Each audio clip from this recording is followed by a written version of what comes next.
Yeah, Visible? perfect. Exactly. Okay.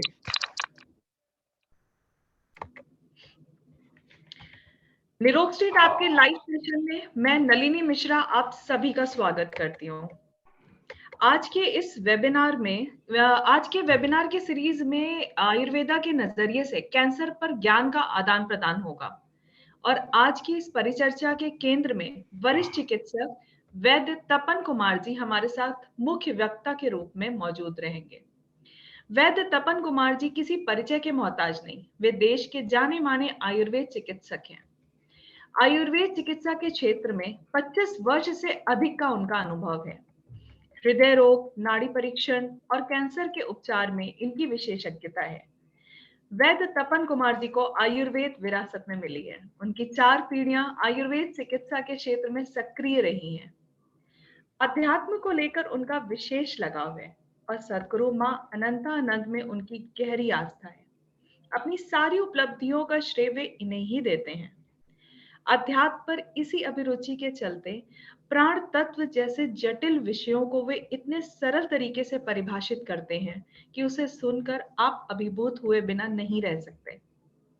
Ayurveda ओहो। उनके लिए सेवा मार्ग पर चलने का जरिया है और इसी भावना के तहत उन्होंने ढेर सारे मरीजों को निरोग किया है।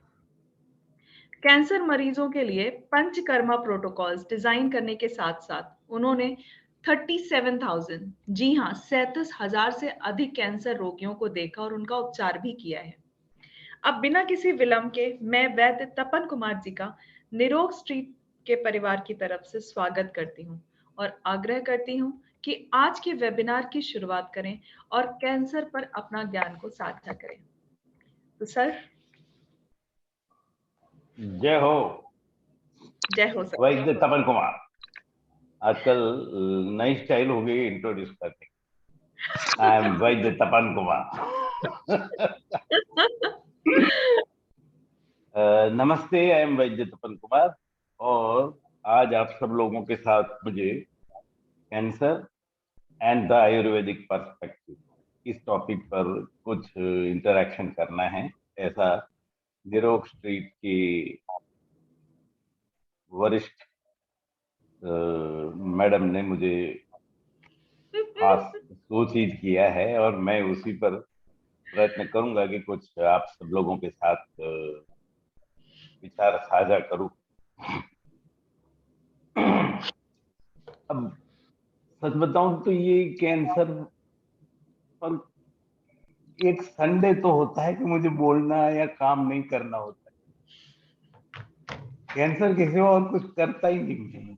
सुबह शाम कैंसर कैंसर कैंसर कैंसर। एक संडे ही तो होता है कि उस दिन मेरा कैंसर वैंसर नहीं होता और आज फिर कैंसर। और बिल्कुल ये मेरी ओपीडी का टाइम है 3 से 5 था। उसमें मैं पेशेंट के देखता हूँ। अभी यूं लग रहा है कि बस ओपीडी में काम कर रहा हूँ वैसे घर में। भाई तभी कैंसर, अगर कैंसर को समझा जाए या तो बोला जाए या तो उसके बारे में कुछ समझा जाए तो वो खुद ठीक नहीं होने वाला डिजीज। उसके जो पैदा करने वाले और ठीक करने वाले एलोपैथिक डॉक्टर वो बोलते हैं कि कैंसर ठीक नहीं होता, लेकिन ये आदमी को ये आदत होती, खतरों से खेलने का शौक पाल रखा है इस आदमी। इसलिए अगर कैंसर ठीक नहीं होता है तो मैं करता करके खुद ताकत लगाने शुरू हो जाता। और संहिताकार भी बोलते हैं, संहिताकार जो हमेशा मेरे साथ रहे, उन्होंने भी बोला है कि अर्थ विद्या यशोहानि उपक्रोश असंग्रह ऐसा सब होता है अगर आप असह्य रोगों की चिकित्सा करने बैठो।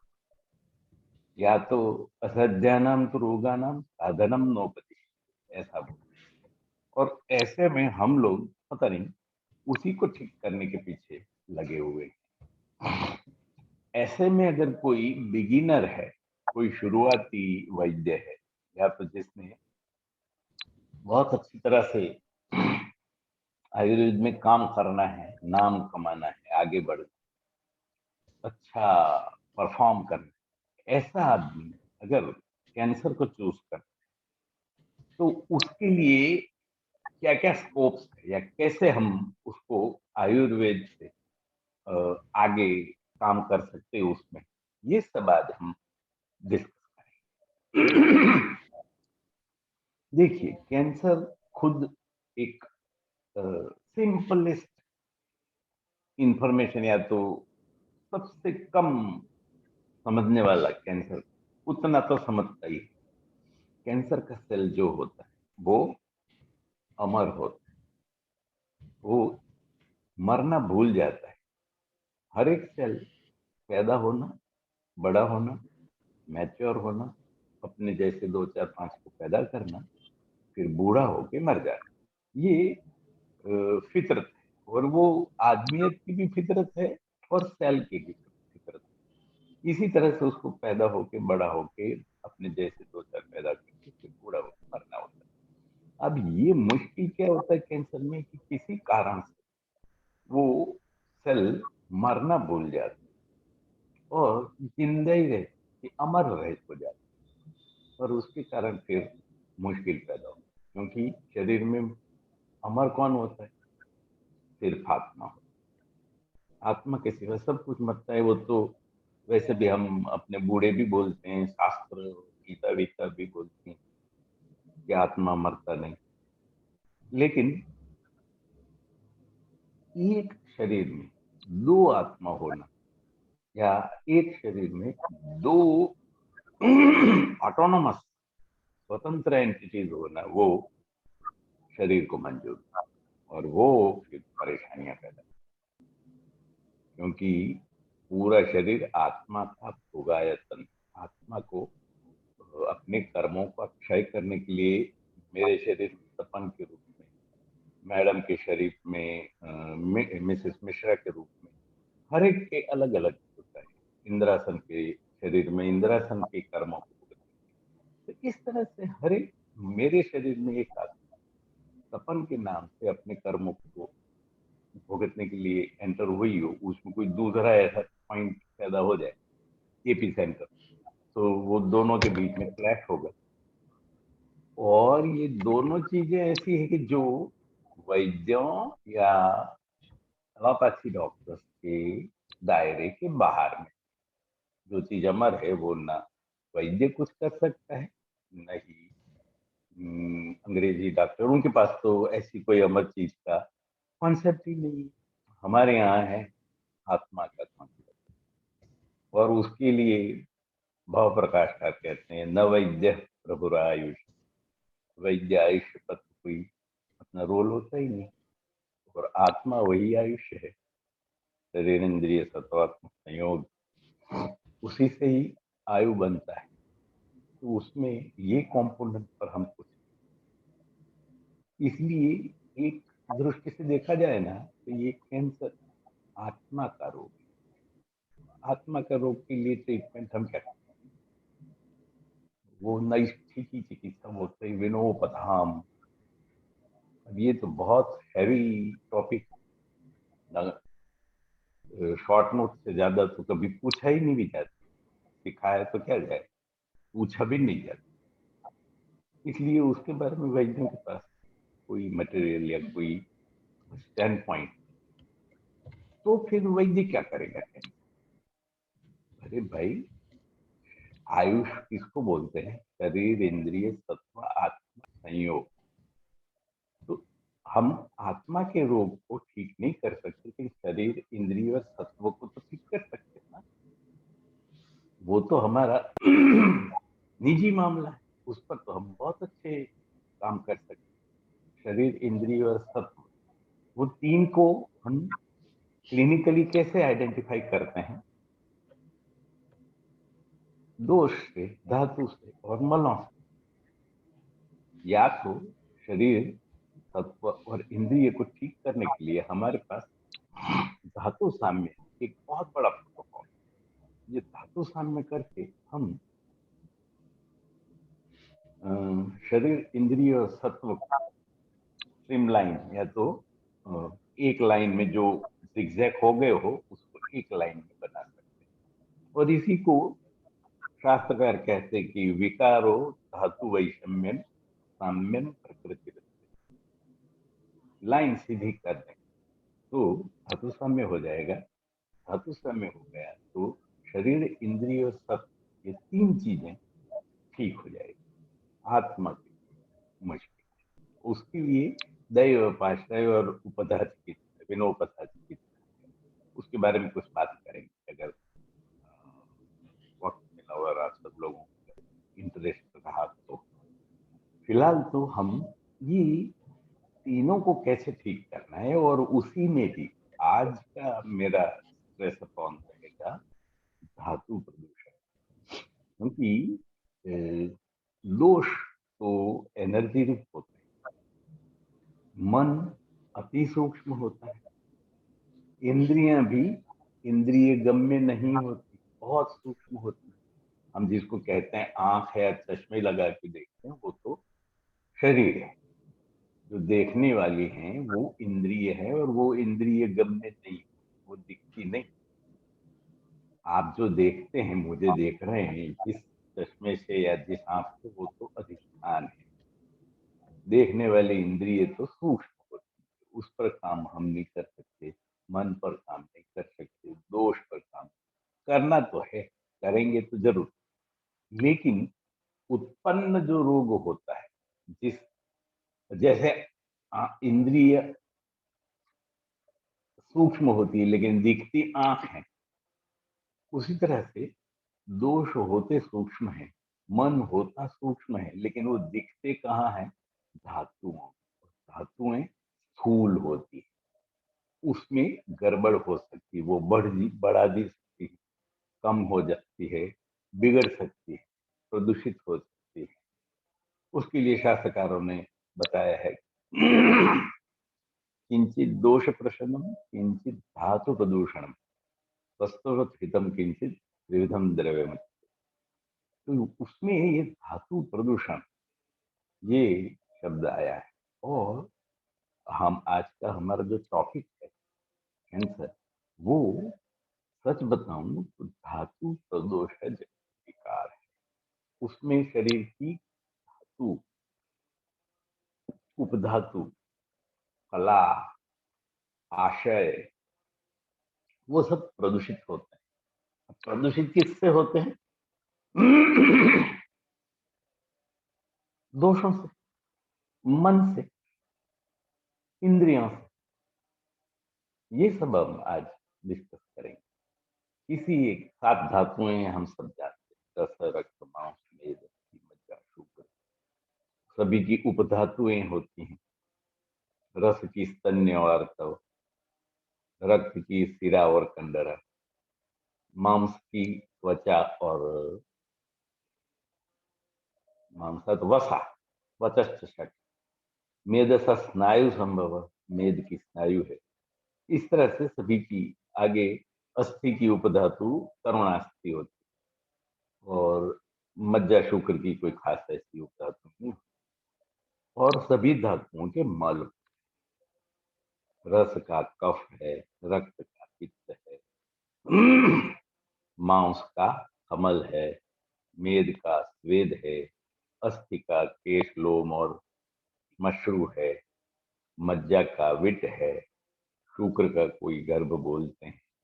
तो इस तरह से हर एक धातुओं, 7 धातुएं हैं जो स्ट्रक्चरल यूनिट, उसमें कुछ गड़बड़ हो जाती, उसमें सेल होते, वायु के सेल नहीं होते, वायु के गुण होते, पित्त के सेल नहीं होते, पित्त के गुण होते, कफ के गुण होते, मन के गुण होते, वात पित्त कफ और मन के कर्म होते हैं। इंद्रियां भी कर्मेंद्रियां होती है, ज्ञानेन्द्रिय होती है। जो स्ट्रक्चरल यूनिट्स हैं वो धातु, उपधातु और मल, ये तीन। इन तीनों में विकृति हो सकती है। और ये जो सेल है, वो सेल मरना भूल जाते। मीन्स रस धातु का सेल, रक्त धातु का सेल, मांस धातु का सेल, मेद धातु का, वो सभी धातुओं के सेल मरना भूल जाते।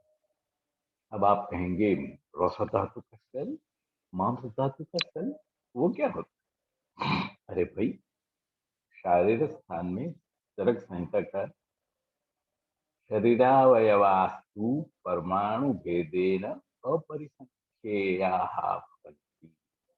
परमाणु भेद से देह के परमाणु शरीरावयव है, शरीर के अवयव हैं, और वो अपरिसंख्य, इन्यूमरेबल, न्यूमरल मीन्स बहुत सारे, वो हेगड़े साहब बोलते हैं 3 ट्रिलियन सेल्स होते हैं। पता नहीं वो कितने सिफर लगेंगे एक पर, सब 3 ट्रिलियन होता होगा। इतने सारे सेल, और वो सभी सेल को 7 विभाग में हम डिवाइड करते। ये रस, रक्त, मांस, मेद, अस्थि, मज्जा, शुक्र, या तो प्रीणन, जीवन, लेपन, स्नेह, धारण, पूरण, गर्भोत्पन्न, इस तरह से काम करने वाले सब सेल होते हैं, या तो सभी सेल में ये सब काम होते रहते हैं। ये धातुओं के सेल, मल है 3, मूत्र, मल, पुरुष और श्वेत। ये चीची बीपी और पसीना नहीं, धातु रूप जो क्लेद पर काम करता है। मूत्रस्य क्लेद वाहनम, स्वेदस्य क्लेद वित्त, वष्टंभम पुरुष बलाग्नि धारण किया। ये मल है, वो मल और 7 धातुएं, उनकी उपधातु, ये सब में कैंसर हो सकता है। ये स्ट्रक्चरल यूनिट्स हैं बॉडी। दोष, मन और इंद्रियां, ये फंक्शनल यूनिट्स। तो स्ट्रक्चरल यूनिट्स कोई भी शरीर का स्ट्रक्चर हो, सर के बाल से लेके पैर की एड़ी तक, या जिसको हम शास्त्रकार षडंग बोलते हैं, वो षडंग में स्ट्रक्चर होता है, और वो स्ट्रक्चर में कहीं पर भी कोई भी जगह कैंसर हो, क्योंकि 7 धातुएं और 3 मल उसकी उपधातुएं पूरे शरीर में रहते हैं। ऐसा नहीं कि ये मेरी ठुड्डी में सिर्फ मांस धातु या मेद धातु ही नहीं, यहाँ भी 7 धातुएं होती हैं। ये हम समझते हैं ये मसल्स है, गाल है, मांस धातु है, नहीं भाई, पप्पी करो तो पता चलता, वहां भी शुक्र होता है। अगर जहाँ शुक्र होगा वहां फिर दूसरी सब धातुएं की नहीं होगी।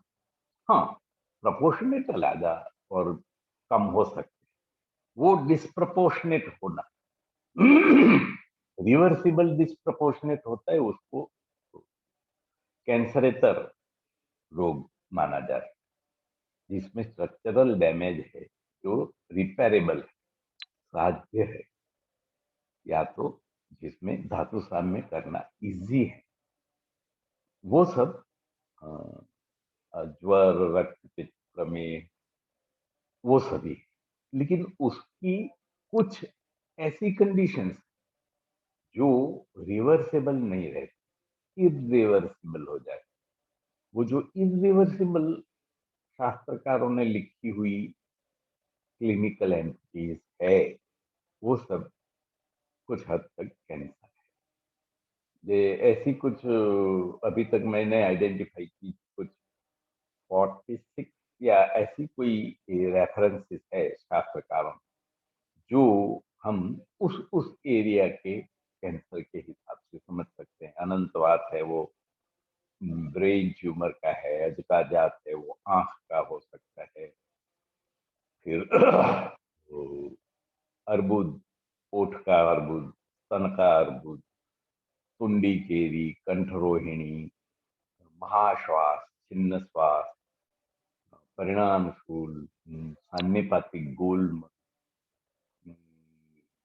फिर अर्श, कुछ अर्श ऐसे होते हैं वो, अंडिनी व्योनि व्यापद, ये ऐसे बहुत सारे रेफरेंसेस हैं जो ठीक नहीं होता। वो ऐसे जितने भी रेफरेंसेस हैं वो सब असाध्य या तो कैंसर उस एरिया के कैंसर के नाम पे जाने जाते हैं। लेकिन जब भी अब ये सब तो बड़ी थियरी वाली बात करती है। आप कहेंगे भाई मेरे पास पेशेंट आया उसको मैं कैसे निदान करूं, तो वो तो हमारे पास है ही नहीं कैंसर के लिए निदान करने का कोई उपाय। हम तो दोषों को देख सकते हैं, धातुओं को देख सकते हैं, मलों को देख सकते हैं, उसके बारे में वो जो हम क्षुधा निद्रा मुप्र मप्र करते हैं उसी से हम बहुत सारी चीजों को जानते हैं। क्षुधा के बारे में पूछा कि तुरंत पूरा महास्रोत और जठराग्नि का व्यापार पता चलेगा। वो बढ़ी हुई है कम हुई है, कभी लगती कभी नहीं लगती ऐसी हैं। तो इस पर से हम मंदाग्नि है, तीक्ष्णाग्नि है, समाग्नि है, विषमाग्नि है, वो सब जानते हैं। और उसी पर ही हम काम कर सकते। अग्नि के पास पर काम करने वाले हमारे पास कितने सारे औषध है। बढ़े हुए को कम करने के लिए कामदुजा है, सूचकर है, गुरुकी है, आमल की शतावरी है, खाने का सोडा है, कितनी सारी चीजें। अगर कम हो गया हो तो बढ़ाने वाले चित्रकादि है, चक्र है, चक्रारिष्ट है, अरिष्ट है, द्राक्षासव है, बहुत सारी चीजें हैं जो बढ़ा सकती है, बढ़े हुए को कम कर सकती है। बिगड़े हुए को ठीक करने वाले भी बहुत सारे पद्धतियां हैं, ऊटज है, बहुत सारी औषधि है, चित्र। अब उसको क्या बताऊं मैं। तो ये हम अग्नि के लिए सब कुछ कर सकते हैं। ये क्षुधा पूछी तो आप इतनी सारी औषधियों को यूज कर सकते हैं।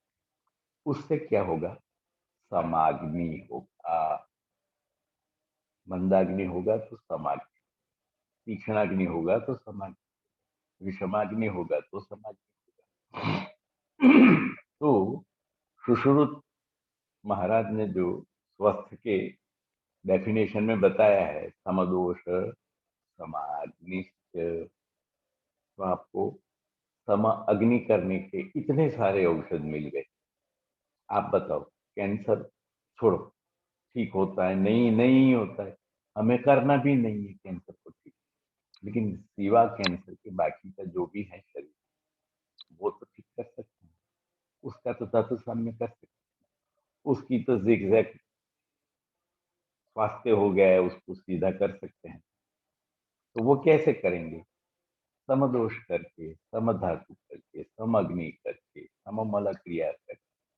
और अगर समदोष समाग्नि समधातु मल क्रिया कर दी तो प्रसन्नात्मेंद्रिय तो होना ही होना है।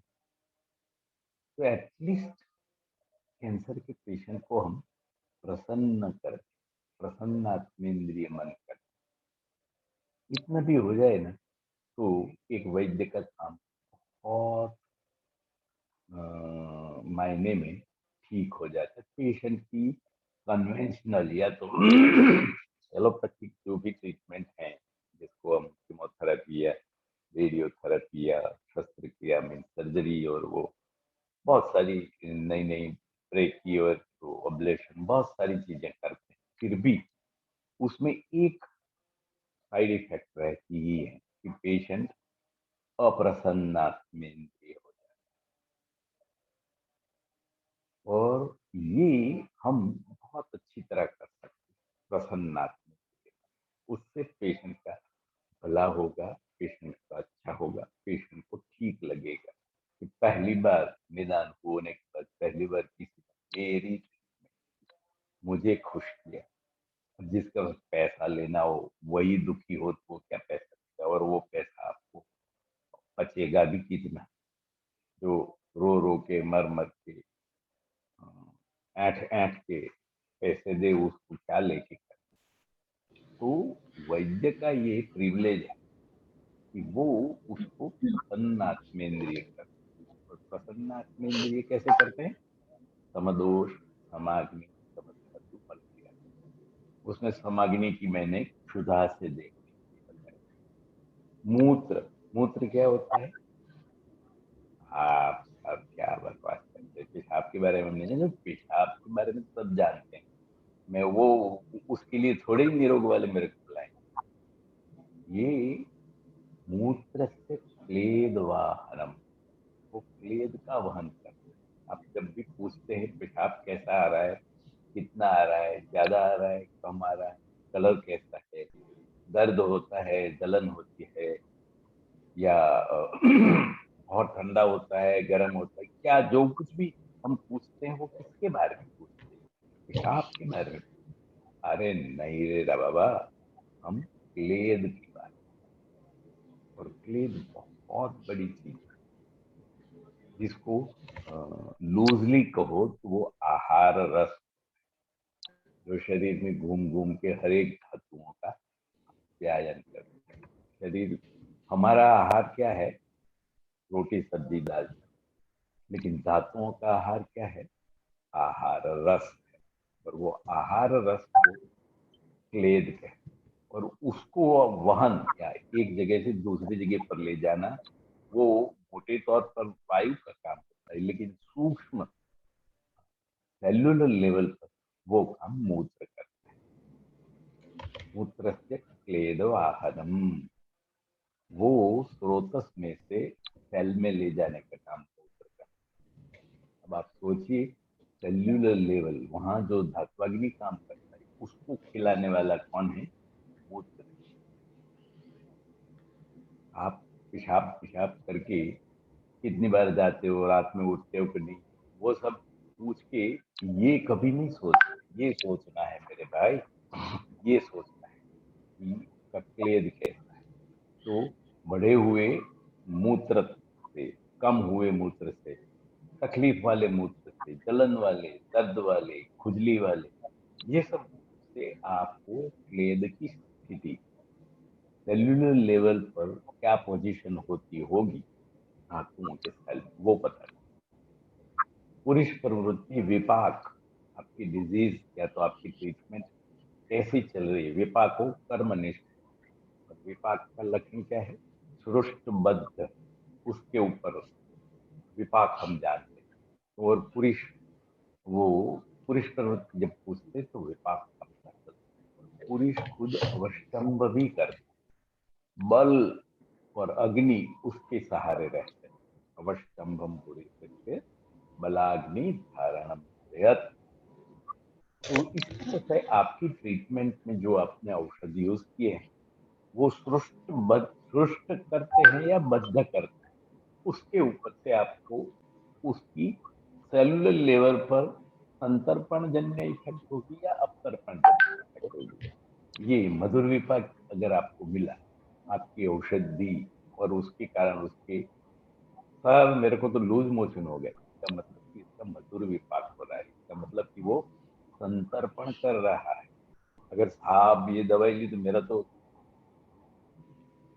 क्या बोलते, फ्रूट क्या, गति बंद हो गई, कब्ज हो गई, बदहजमी हो गई, बोझ लग गया, तो इसका मतलब कि सेल्युलर लेवल धात्वाग्नि व्यापार की तौर पर वो अपतर्पण करेगा। तो संतर्पण है तो अपतर्पण, अपतर्पण है तो संतर्पण। ये हमारी चिकित्सा का गाइड है। अब देखो, हम बात कर रहे हैं कैंसर की, कैंसर के पेशेंट के धातुओं की। ये सबको ठीक करना है। समाग्नि, समधातु, मलक क्रिया। ये मलक क्रिया के बारे में बात। और निद्रा, निद्रा से मन का पता, निद्रा से मेटाबॉलिज्म का पता चलता है। आपको पता है, निद्रा यत्तम सुखम दुखम, पुष्टिकार्ष्यम, बलम अबलम, इतनी सारी चीज सब निद्रा पर ही आधारित। इसलिए जब आप निद्रा पूछते हैं, आपको सोचे थे कि नहीं, नींद आती है ना, ऐसा करने से इतना नहीं है, स्ट्रेस लेवल वो नहीं चेक कर। इतनी डिटेल्ड चीजें इसके बारे में आप जान सकते हैं। तो अप्रसन्न आत्मेन्द्रिय मन, ये मन को जानने उसके लिए निद्रा है। निद्रा से सिर्फ मन नहीं, दूसरी बहुत सारी चीजें जान सकते हैं, जो आपको आपकी ट्रीटमेंट को प्लान आउट करने में मदद करें। ये मलक क्रिया हुई। अब दोष, समदोष। अब उसके लिए क्या करना है? पेशेंट आया, उसको वो जो भी पूछता है, जो भी बताता है, जो भी समझाता है अपने बारे में, हिस्ट्री जिसको इंटरोगेशन बोलते हैं, जो भी बताता है वो सभी को आपको वायु, पित्त और कफ में डिवाइड कर। ये मैं कई बार सिखा चुका हूँ, बता भी चुका हूँ, बोल भी चुका हूँ। किसी भी पेशेंट ने आया, उसने बोला मुझे खांसी होती, तो आपको वायु, पित्त और कफ उसमें से किसी एक को टिक कर वी पी के लिख के लाइन कर दो। फिर वी में टिक करो, पी में टिक करो, के में, इसमें आपको ठीक लगे उसमें टिक। आप बोलेंगे अरे गलत लिख सकते हैं, गलत टिक करे। हाँ, गलत टिक करो ना, शुरू तो करो। ले दे के तीन ही तो हैं, गलती कितनी बार करोगे कर कर। समझे कि नहीं? वायु की जगह कफ की टिक कर दी तो कोई पेशेंट को सिंह नहीं पैदा होने या पूंछ नहीं पैदा हो जाएगी। डरते क्यों? वात पित्त कफ पित्त तो है, एक दो तीन, गलती करो ना। पेशेंट भी अपने आप समझता है भी धीरे धीरे ट्रीटमेंट होगी, जल्दी नहीं होगी। तो पहले हफ्ते में वायु की करो, दूसरे हफ्ते पित्त की करो, तीसरे हफ्ते कफ की करो, और बोल भी दो। दो तीन हफ्ते तो दवाई करनी पड़ेगी। अगर इतना बोलते हो तो जो तो खुश हो जाएगा। 3 हफ्ते में रिजल्ट, हाँ, करना ही पड़ेगा। और 21 दिन में रिजल्ट तो वैसे भी 3 3 दिन हर एक धातु के होते हैं, तो 21 दिन 7 धातु का सब हो जाता है। ऐसा भी होल मार्क कितना इजी है। मीन्स आप नाड़ी से भी वास्तविक कफ को देखो, और कुछ देखो ना देखो, इतना तो देख ही सकते हो वास्तविक कफ, और उसकी ट्रीटमेंट लिख सकते हो। वायु के लिए क्या कुछ नहीं है आपके पास, अब वो मैं सिखाऊंगा अभी। वायु के लिए तेल, पित्त के लिए घी, कफ के लिए शहद, वायु के लिए बस्ती, पित्त के लिए विरेचन, कफ के लिए वमन, वायु के लिए अजमोदर्दी, पित्त के लिए सीतोपलज, अविपत्ति, और कफ के लिए सीतोपलज, वायु के लिए बृहस्पति, कफ के लिए सोनो सन्मार्गी, पित्त के लिए सूक्ष्म। ये सब कुछ अवेलेबल है। इतना अवेलेबल है, ऐसा आपको पता भी है, यूज नहीं करते, बस कोई बताने वाला ही नहीं था आपको शायद। वरना आपको निरोग तक क्यों आना पड़ता भला? चालू नहीं पड़ जाता।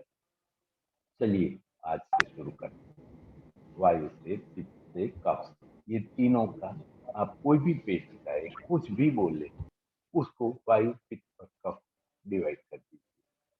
उसके रिपोर्ट्स आप बताए, वो फाइल धरेगा। फाइल देखिए, क्योंकि हमारे यहाँ तो फाइल बनी बनाई पका पकाया डायग्नोसिस ही आता है। हम कहाँ निदान पूर्व रूप हेतु सेतु खोज जाते हैं।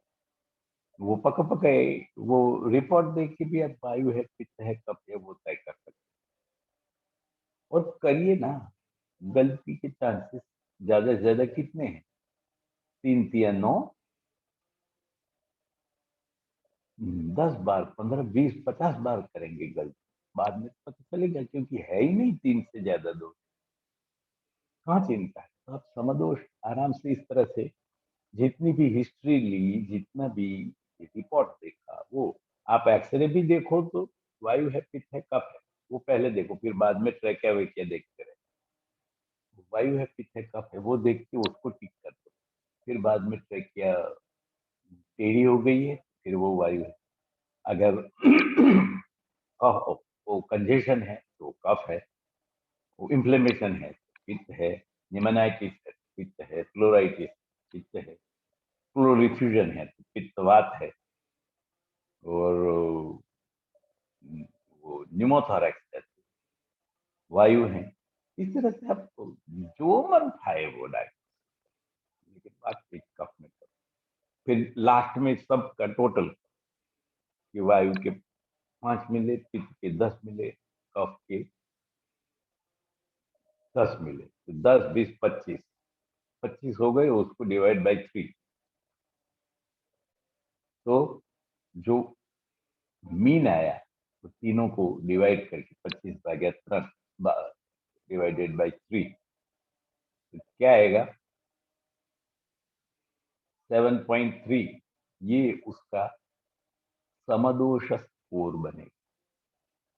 मीन्स आप अगर 5 को बढ़ा के 7.3 करते, 10 को कम करके 7.3 करते, तो वो उसका वायु पित्त का सम हो जाएगा। अब वो तो आप आराम से कर सकते हैं, सीतोपलादी, अजमोदादी और अभिपत्ति का समदोष हो जाएगा।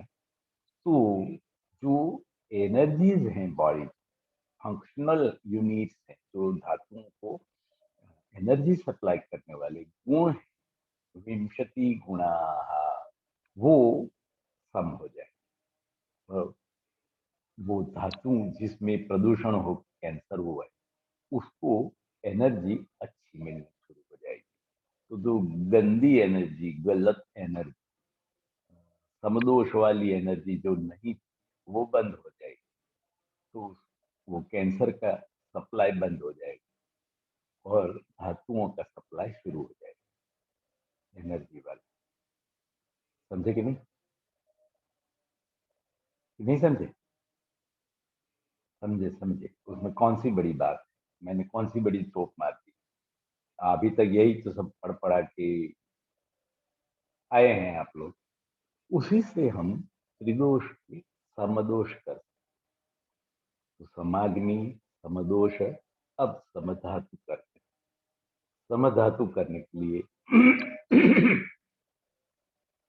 सभी धातुओं के लिए औषध है हमारे। धातुओं को सम है कि नहीं वो कैसे पता चलेगा?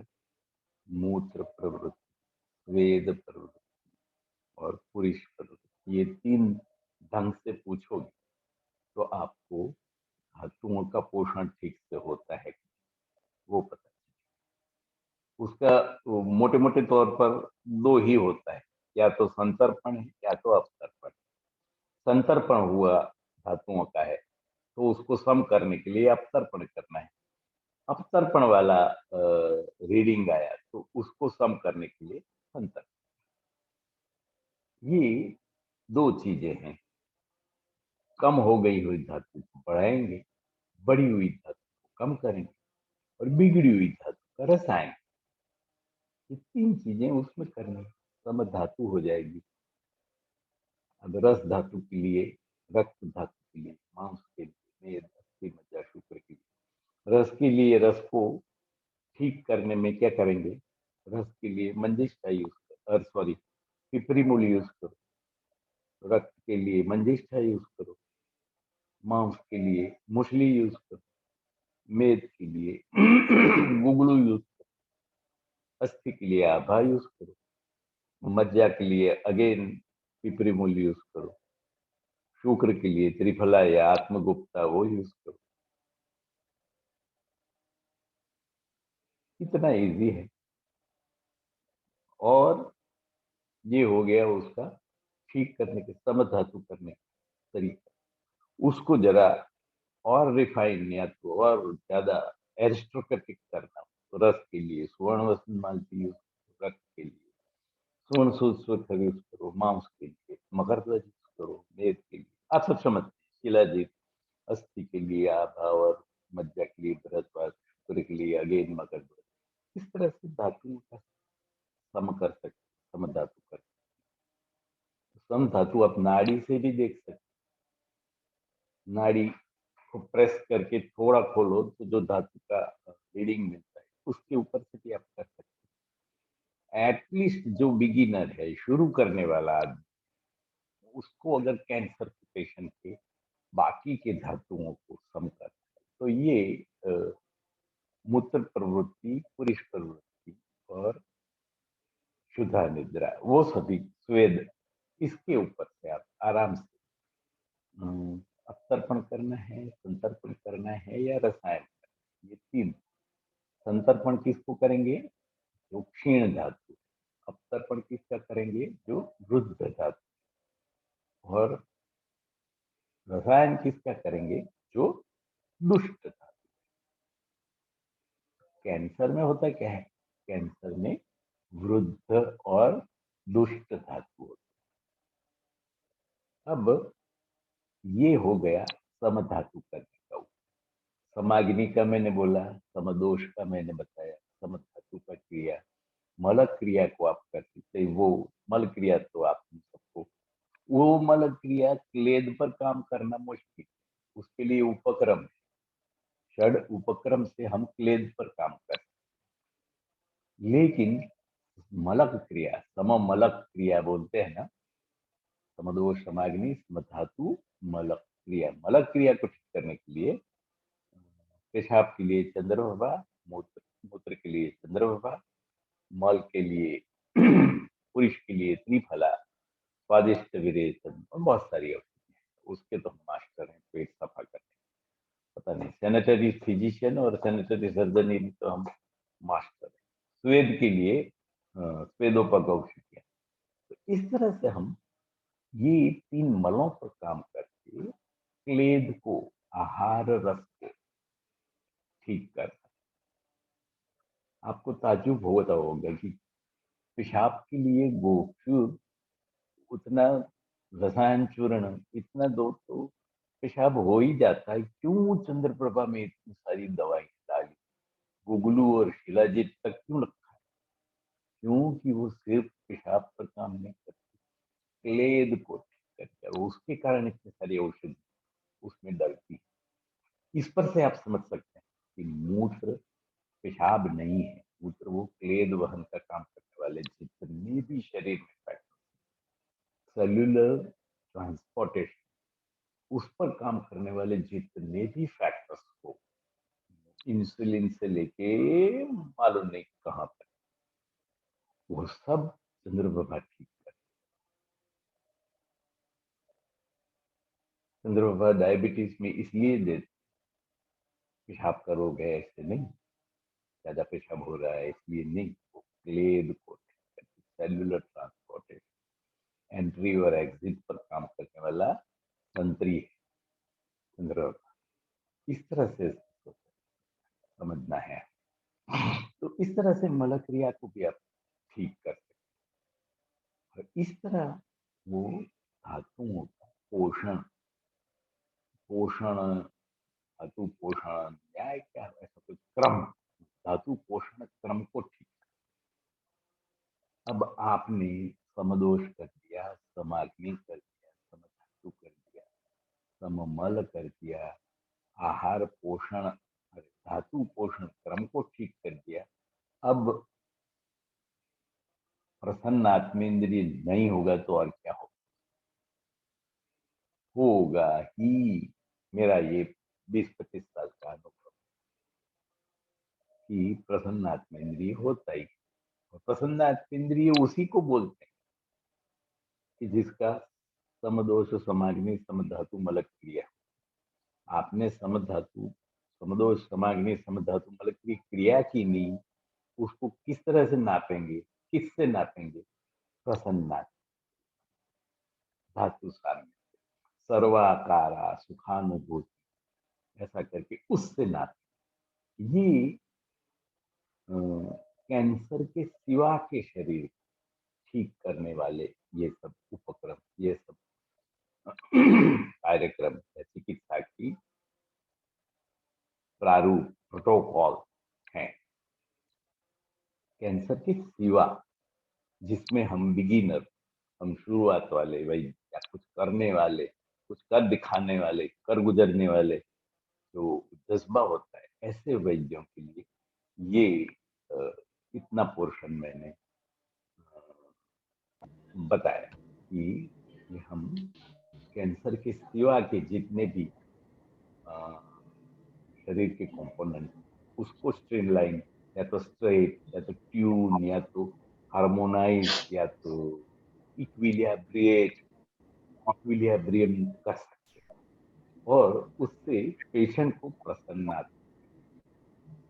अंग्रेजी जितनी भी दवाइयां या जितनी भी प्रोटोकॉल्स है, रेडियोथेरेपी हो, कीमोथेरेपी हो या और कुछ भी हो, वो सब प्रसन्न आत्मेंद्रिय तो नहीं ही है। और मैं ये आपको गारंटी देता हूँ कि जो आज अभी मैंने बात की, अगर वो आपने किया तो प्रसन्न आत्मेंद्रिय मन इनवेरिएबली हो। अब कई वैद्यों को कब से पेट में गुड़गुड़ गुड़गुड़ होता होगा कि ये बंदा कैंसर पर तो बोल ही नहीं रहा है।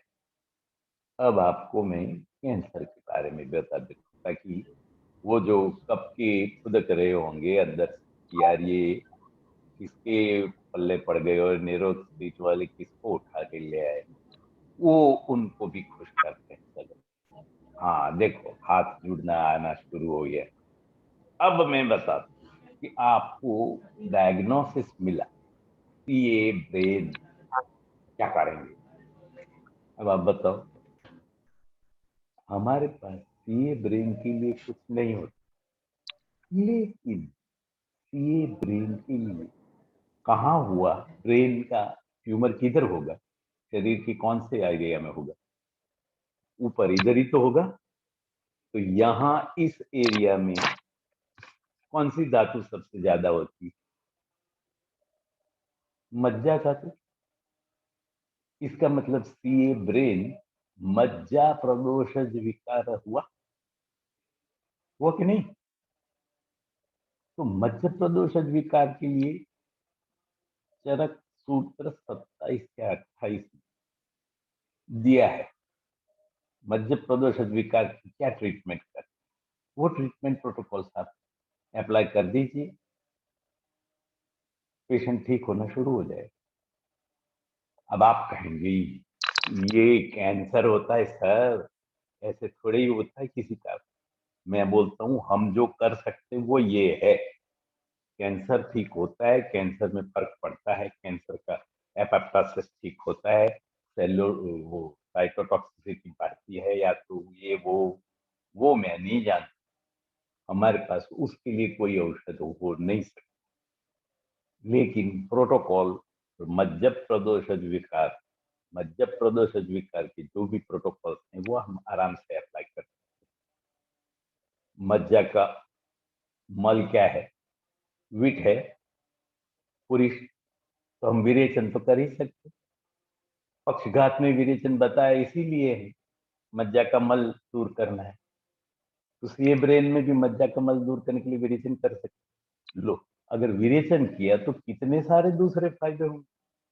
पूरे शरीर को तो शुद्ध करेगा ही करेगा, मज्जा को भी ठीक करेगा, मज्जा के मल को ठीक करेगा, मज्जा का पोषण ठीक होगा, पित्त जरा कला भी ठीक हो जाएगी। और पित्त जरा कला ठीक हो गई तो मज्जा जरा कला भी ठीक हो जाएगी, मज्जा जरा ठीक हुई तो मज्जा ठीक होगी, मज्जा ठीक होगी तो मज्जा का प्रदोष विकार भी ठीक होगा। फेफड़े का मीन्स लंग का कैंसर, तो लंग किससे बना हुआ होता है? शोणित फेन प्रभव फुफ्फुस। तो शोणित, शोणित का मतलब होता है रक्त। तो ये लंग क्या हुआ? रक्त प्रदोषज विकार। तो रक्त प्रदोषज विकार में हमें क्या करना है? कुर्यात् शोणित रोगेषु रक्त पित्त हरिम क्रिया विरेकम उपवासम च श्रावणम शोणित स्थित। कितने सारे उपक्रम हमारे, कितने सारे प्रोटोकॉल्स ये लंग के लिए।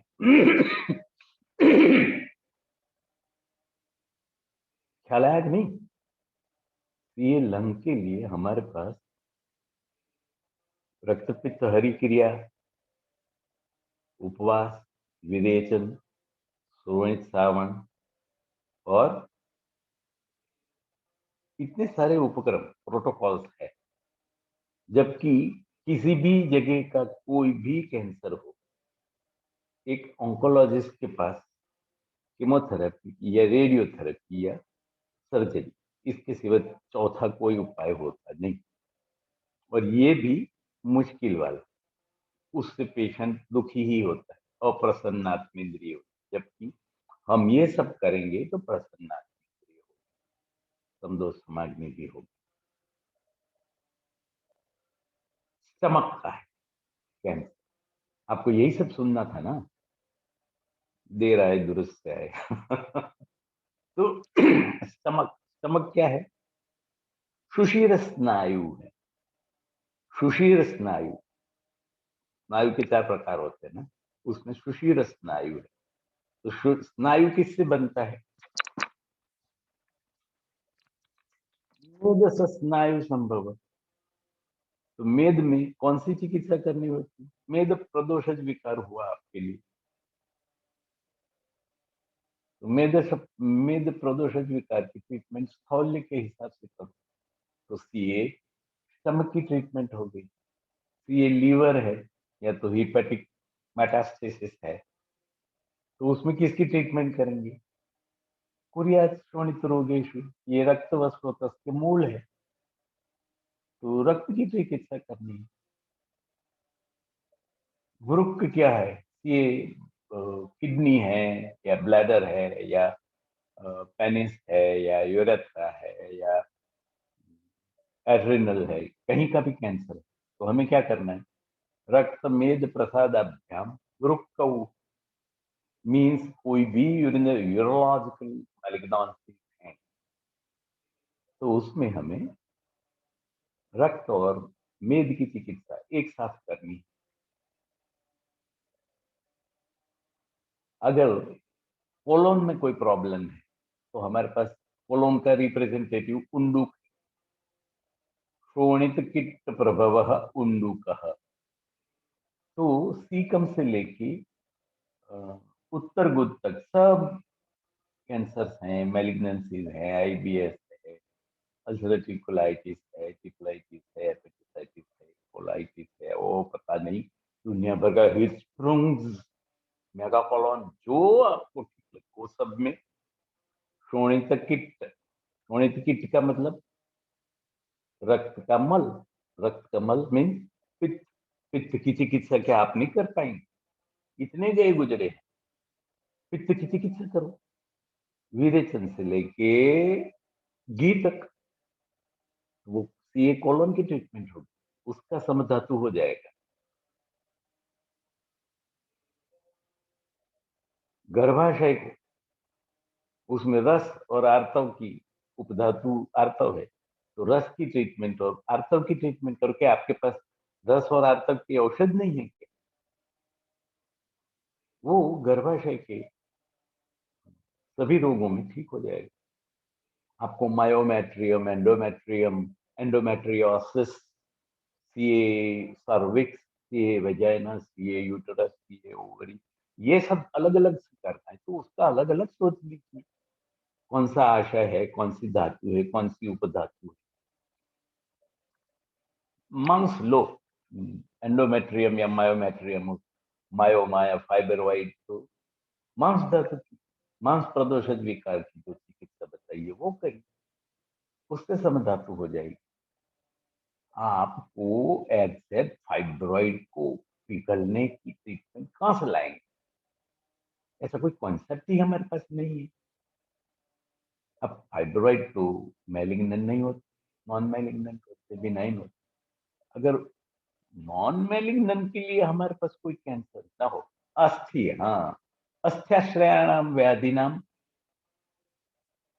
क्या करेंगे उस तिक्त औषधि, वो इससे काम करो, तिक्त बसते हैं, पंचकर्म करो, तो समधातु अस्थि की हो जाएगी। अस्थि बनता है मेद में से, और उसके आगे मज्जा, और अगर अस्थि की अकेली ट्रीटमेंट काम न करती हो तो मेद की भी ट्रीटमेंट करिए, अस्थि की भी ट्रीटमेंट, मज्जा की भी ट्रीटमेंट है। ब्रेस्ट, वो किससे बनती है? स्तन्याशय है। स्तन्य क्या है? वो रस की उपधातु है, तो रस की ट्रीटमेंट करो, वायु की ट्रीटमेंट करो। कितना सिंपल है। वैसे वो समाग्नि, समदोष, समधातु, मलक्रिय, ये सब तो करना ही है, ये समधातु करने की ट्रीटमेंट मैं बता रहा हूँ। ब्लड कैंसर आप आराम से पूछ ले तो यार, ब्लड कैंसर में कहता तो हूँ कुर्यात् शोणित रोगेषु। आप ये मत सोचिए कि ये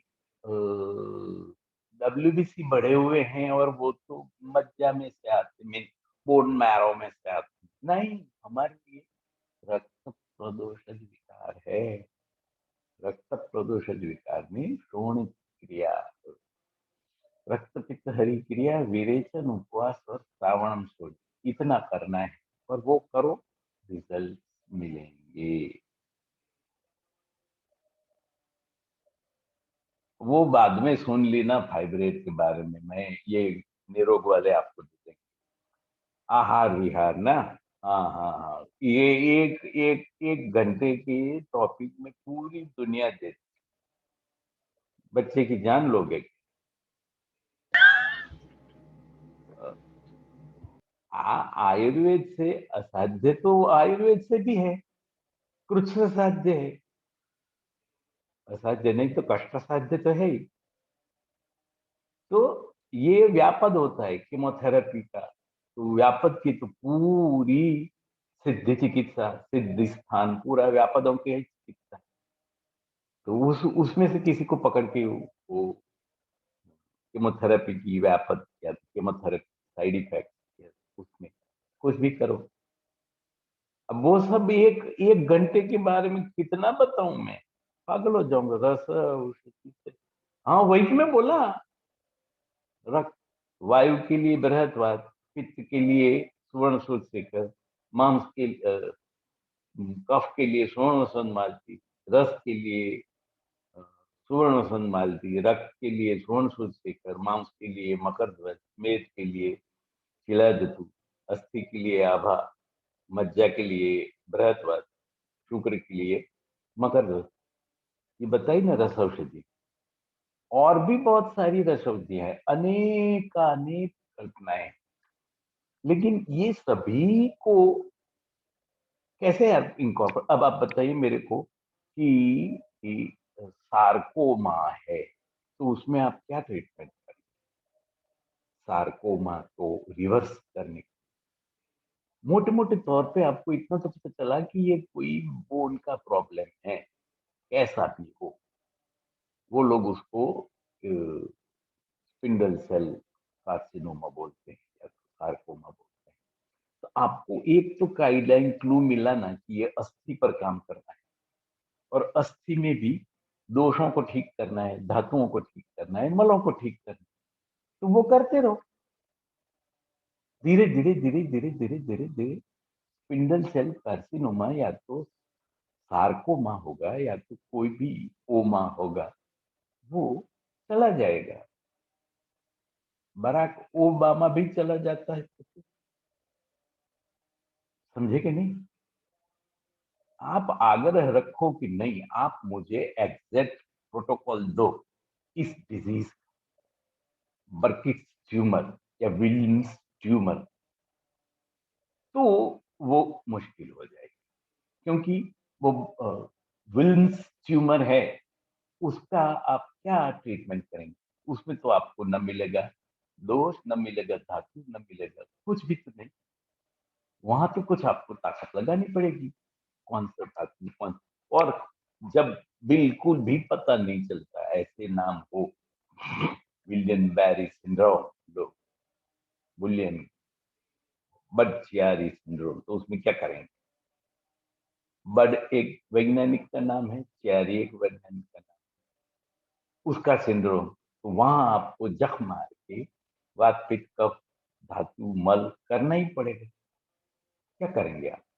या तो फिर गुरु जी क्या बताते थे वो यूज करेंगे, फला फला वैद्यराज विल्म्स या तो बटसियारी में ये देते थे तो मैं देता हूँ, गुलियन बारी में ये देते थे तो मैं देता हूँ। मीन्स उधार का जुठन किसी की खानी क्यों? और वो गुरु जी को तो पूछो कि ठीक हुआ था कि नहीं। उससे अच्छा है कि अपना सबसे बड़ा गुरु संहिता है, उसने बताया है दोष की ट्रीटमेंट करो, धातु की ट्रीटमेंट करो, मल की करो, अग्नि की करो, रोगा सर्वे मंदे, संति नले नले चिरम जीवति अनामय, क्यों ये सब न करें और खाम खा किसी बूढ़े वैद्य की जुठन क्यों खाएं, और उससे भी रिजल्ट तो मिले या न मिले वो जो, इससे तो अच्छा है ये वातपित्त कफ को ठीक करो, रस रगमाओं में दस्ती मज्जा को ठीक करो, त्रिमल को ठीक करो, अग्नि को ठीक करो, प्रसन्न आत्मेंद्रिय हो जाए। और सब कैंसर में तो अंग्रेजी दवाइयां अप्रसन्न ही करती है, और बंदे नहीं ठीक होगा। ये केमोथेरेपी लेना हो तो लो, 30-40 का रिजल्ट है। केमोथेरेपी लेंगे तो 6 महीना, नहीं लेंगे तो 3 महीना, ऐसा बोलते हैं, ऐसी ट्रीटमेंट करते हैं, और उसकी भी लाखों रुपया लेते हैं। जबकि हम तो बोलेंगे नहीं, आपकी डोरी सीधी करते हैं ना, धातु वो जो स्वास्थ्य ऐसा वैसा हो गया है, नीचे से डोरी खींच के सीधा करते हैं, समदोष करेंगे, समधातु करेंगे, आपको प्रसन्न आत्मेंद्रिय करेंगे और उसके पैसे लेंगे, तो वो आपको खुशी खुशी देगा। कैंसर की क्या ट्रीटमेंट करेंगे साहब, उसने तो 3 महीना बोल दिया है, तो आप क्या करेंगे? वो जब 3 महीना बोल के इतने सारे पैसे दे चुके होते, और उससे उसको अप्रसन्न, जिस दिन थप्पू पड़ता है कि तुमको कैंसर है, उसी दिन से वो अपने को कैंसर ही समझता है। फिर एक एक पाई पाई उसको यूं ही लगती कि ये तो बर्बाद हो गई जायदाद, और ठीक तो होते नहीं। On the contrary, treatment is many a time more dangerous than the disease. Chemotherapy लो या रेडियोथेरेपी लो तो सर पहले तो कुछ छोड़ने वाले भी उतरते थे, अब तो वो भी बंद हो गए। पहले तो कुछ टट्टी साफ आती थी, अभी तो बिल्कुल बुझ ही लग गया, और पूरा शरीर जल रहा है, काला पड़ गया है, ये वो ब्ला ब्ला बहुत सारे। जबकि आयुर्वेद की दवाई पता नहीं क्या करती है, आज भी समझ में नहीं आता, लेकिन पेशेंट आराम से 6-6 8-8 महीने तक लेते रहता है, फिर भी फरियाद नहीं करता, साफ ठीक नहीं हो रहा है। लेकिन अगर आपने रिपोर्ट्स देखे तो वो जान खाएगा कि साहब ये CEA बढ़ गया, या तो ये थायराइड हार्मोन बढ़ गए, T3 बढ़ गया, वो परेशान करेगा। लेकिन अगर आपने फाइल देखी ही नहीं, और फाइल देख के VP के वायु पित्त कफ ही देखा, तो फिर वो आपसे खुश रहेगा, आपसे राजी रहेगा, क्योंकि आयुर्वेदिक ट्रीटमेंट उसको प्रसन्न करेगी, प्रसन्नात्मा करेगी, मन खुश करेगी। पहली बार उसकी खुद की ट्रीटमेंट हो रही हो ऐसा लगता है, उसकी भूख लगती है, खाना साफ करता है, नींद आता है, भूख लगती, sense of well being feel करता है, वो अच्छा फील करता है, ऐसा उसको हमेशा ही लगता है। ये सब चीजें बहुत इंपॉर्टेंट होती है, और ये हम कर सकते हैं कैंसर। बाकी टाइटल भले ही ऑन्कोलॉजिस्ट, आयुर्वेद ऑन्कोलॉजिस्ट या कुछ भी बोल लो, करना वही है, धातु साम्य ही करना। नाम भले ही कैंसर का या कार्डियोलॉजी का कर दो, वरना न्यूरो कीट वाले थोड़े ही सब धातु वालों को बुलाते हैं। इसलिए नाम बड़े बड़े रखो, लेकिन काम इसके नीचे यही करना है। धातु साम्यम क्रिया चोक्ता तंत्र प्रयोजनम या वीर क्रिया वीर जायंती शरीर धातु समा सा चिकित्सा चिकित्सा, और तदेव युक्त वैषज्यम यद आरोग्याय कल्पते, और तदेव भिषजाम श्रेष्ठ योग्य यो ब्रह्मोच्चये। ऐसी सब स्थितियों को पकड़ के आगे चलना चाहिए। यही संप्रति विघटन के बारे में मत सोचो, उसके बारे में मत जाओ, वरना लुढ़का डालेंगे, पेशेंट भी आपको फंसाएंगे, वो आयुर्वेद के वैद्य भी परेशान करेंगे, और अंग्रेज तो करेंगे ही करेंगे। तो उससे अच्छा है कि अपना सेफ साइड रहो, अपना सेफ जोन में रहो, और पेशेंट को ठीक करो, खुश करो, और ऐसे करो। अब रही बात आत्मा की, जो एक्चुअल कैंसर की ट्रीटमेंट, वो आत्मा की चिकित्सा, दोनों आत्माएं हैं, कैंसर और आत्मा। तो आत्मा को कैसे करना है, तो आत्मा के लिए विनोपथा चिकित्सा बताइए। और विनोपथा चिकित्सा हमारे यहाँ ना तो सिलेबस में है, ना ही कोई ढंग वाली कोई सिखाते हैं। वो वो क्या बोलते हैं, वो ब्राह्मण लोग कथा वाचन करते हैं, भागवत पुराण का पारायण करते हैं, वो सब उपथा चिकित्सा में। हमारे पास जो एक रास्ता और है, वो है दैव वपाश्रय चिकित्सा।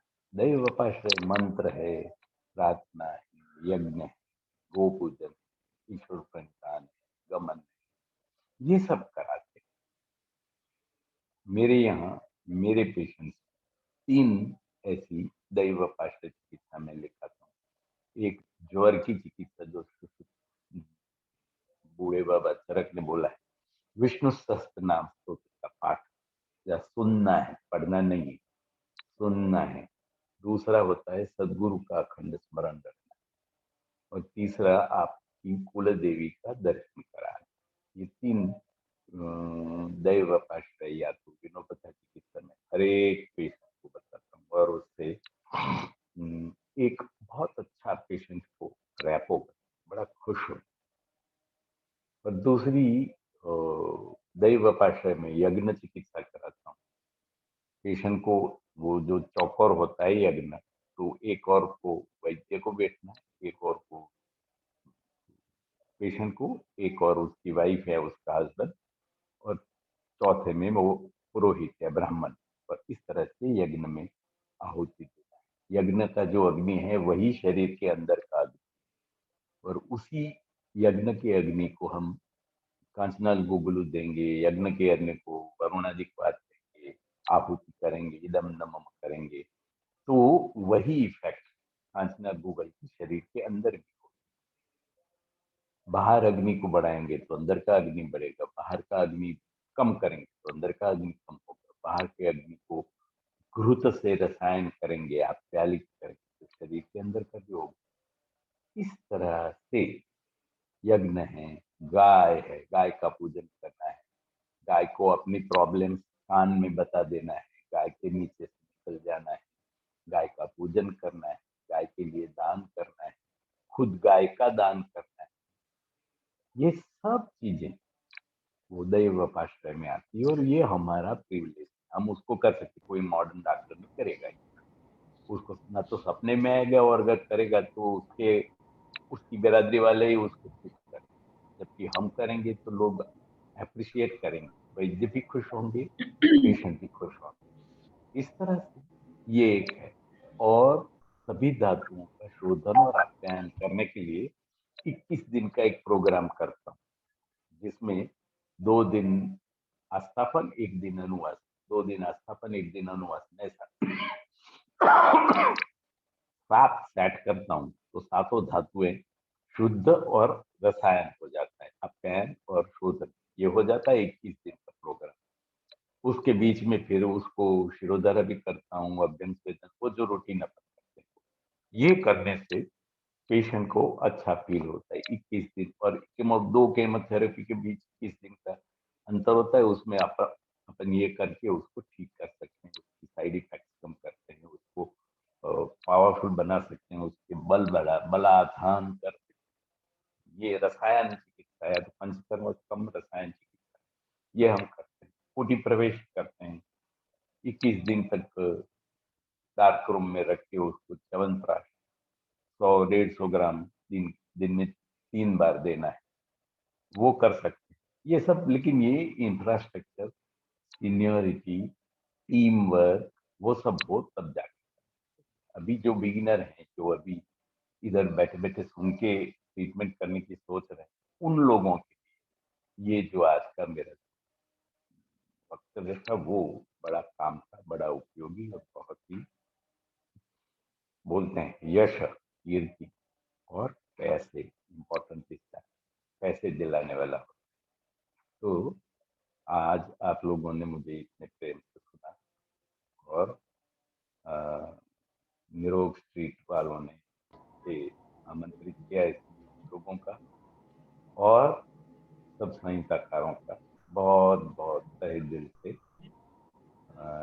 शुक्रगुजार हूँ, धन्यवाद करता हूँ। आप सब लोगों की अच्छी लाइफ गुजरे इसके लिए प्रार्थना करता हूँ। जय हिंद।